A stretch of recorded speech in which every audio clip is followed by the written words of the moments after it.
There are lending laws and things like that in California that you need to be very, very careful with. And, you know, if you're doing it perpetually, and you could have servicing laws that you have to be careful about. You could have mortgage broker laws that you have to be careful about, especially if you're doing it over and over again. Can you talk about some of the rules here in California with like how, as far as lending money? I know it's generally, you know, generally he's not an attorney, so, you know, type of deal, but to the extent I can speak on that, because that's actually not my area of expertise. So, okay. we do not, so everything we do is business purpose loans. We do not operate under the consumer mortgage, consumer financing.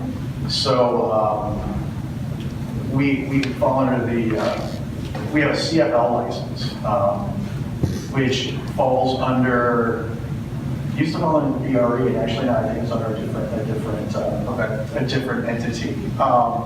So the rules for us are really much simpler than if you were like a mortgage broker trying to do a first mortgage on a primary residence for a homeowner. And that's why we can fund so quickly.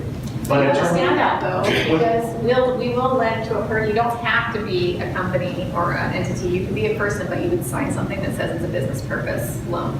And lots of them need you to be an entity to do it. Right, yeah, so we can lend individuals, but it cannot be a primary residence. We have to sign additional paperwork that says, hey, this is for investment purposes only, and my primary residence is over here, not here. So there's two pieces of paper that we sign. there's, for those of you guys don't understand, there's different laws for homeowners, obviously, homeowner loans, because there's consumer protection things in place. You know, when you hear about the Wells Fargo's and, you know, some of the big banks that were getting in trouble for their, you know, predatory lending in certain low-end areas where they just had massive foreclosures because they were doing the bait and switch and that type of stuff with 5-year or 3-year balloons where the payments tripled in certain areas. Like, this is why these laws were put in place and in the first place.